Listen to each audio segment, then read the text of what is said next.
Et bonjour. Alors dans cette vidéo, on va regarder en détail les différentes recherches qui vous sont proposées dans PurpleBase. Donc elles permettent de retrouver vos fiches ou de découvrir de nouveaux lieux que vous ne connaissiez pas et qui seraient susceptibles de vous accueillir. Donc tout d'abord la recherche rapide.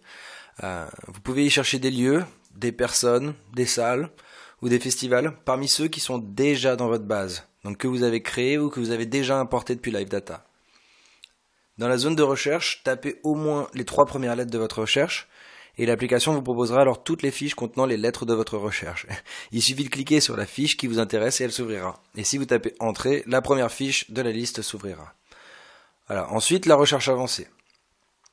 Donc sûrement la fonctionnalité la plus puissante de l'application. En multipliant les critères, vous allez pouvoir trouver des lieux qui vous ressemblent.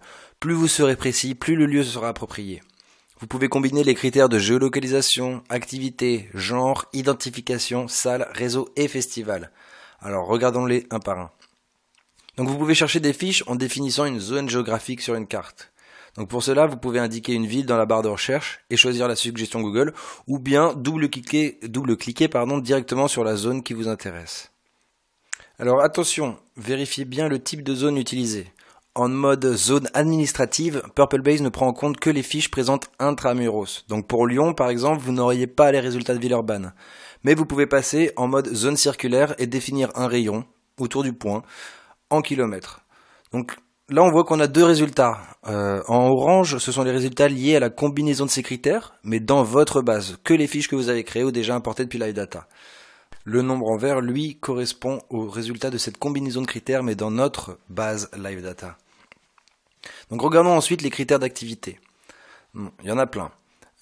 Nous, on s'est concentré sur les diffuseurs, mais si vous aviez créé des fiches de webzine, disquaire, tourneur, vous pourriez les chercher ici. Donc dans LiveData, vous trouverez surtout les diffuseurs, donc ce qui va être théâtre, les bars, les boîtes, les SMAC, les centres culturels, mairies, associations, festivals, etc. Donc regardons ensuite les genres. Vous verrez qu'en musique, vous n'avez le choix que parmi 10 genres. Oui, c'est pas beaucoup, mais c'est suffisant. On a choisi d'en proposer que 10, car les lieux qui programment qu'un seul genre de musique sont devenus extrêmement rares. Ce sont devenus le plus souvent des lieux de musiques actuelles. Évidemment, si vous cherchez un festival exclusivement de reggae, choisissez reggae, ska, dub. Mais un énorme festival comme les Eurockéennes ou Francophonie, par exemple, sera tagué musique actuelle. Même s'il doit y avoir de la pop, du rock et du rap, on va dire que c'est un petit peu de tout ça, donc c'est des musiques actuelles. Aussi, il existe de nombreux lieux qui programment des concerts, mais s'ils, comme un centre culturel par exemple, programment aussi du jeune public, de la danse et du théâtre, alors ils seront plutôt tagués pluridisciplinaires. Donc pensez-y. Ensuite, la recherche par identification. Donc vous pouvez chercher une fiche directement via son nom, ou bien si vous avez reçu un coup de fil mais vous savez pas trop qui c'est, vous pouvez chercher la fiche contenant ce numéro de téléphone par exemple. Comme je vous le disais dans la vidéo sur la fiche structure, vous pouvez chercher les fiches par zone de commentaires. Donc pour suivre l'exemple utilisé précédemment, c'est ici que vous noterez tutoiement, pour retrouver les contacts que vous tutoyez par exemple. Finalement, une recherche par date, pratique aussi pour voir les fiches qu'on n'a pas touchées depuis un petit moment. Donc ensuite, la recherche par salle. Ici, on va chercher en fonction des critères techniques d'une salle. Donc par la jauge, par exemple, je vais chercher toutes les salles de moins de 200 parce qu'on ne connaît pas grand monde par là-bas. Et puis toutes les dimensions de la scène en mètres.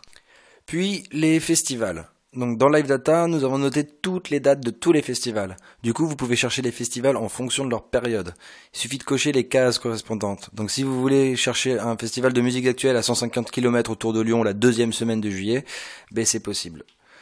Voilà, et dernier critère de recherche à votre disposition, les réseaux. Oui, vous le savez sûrement, mais il y a de nombreux réseaux d'organisateurs en France. Donc on les a mis là en se disant que si un lieu vous fait jouer, pourquoi ne pas contacter les lieux du même réseau en leur disant « Eh, ton pote m'a donné une chance, pourquoi pas toi ?» Voilà, donc en combinant tous ces critères, vous obtenez un outil super précis pour trouver exactement les lieux qui vous correspondent. En cliquant sur Afficher ou Afficher LiveData, vous arriverez sur l'écran des résultats. Voilà, la carte vous montre où sont placés les lieux qui vous correspondent, et en cliquant sur une épingle ou une ligne du tableau, vous ouvrirez la carte de visite de ce lieu. On y voit le logo, le nom, le nombre de contacts qu'il y a dans la fiche, s'il y a une salle ou un festival. Pour importer cette fiche LiveData, il suffit de cocher la case et de cliquer sur le bouton Importer. Elle sera alors dans votre fichier et sera mise à jour pour vous. Vous pouvez aussi basculer au résultat de votre fichier grâce à ce bouton, voir ce que vous avez dans votre base et créer des sélections à partir de ce moment-là. pour ensuite leur envoyer des emailings. Voilà, mais dans la prochaine vidéo, on va voir comment créer des sélections et comment bien les préparer pour votre démarchage.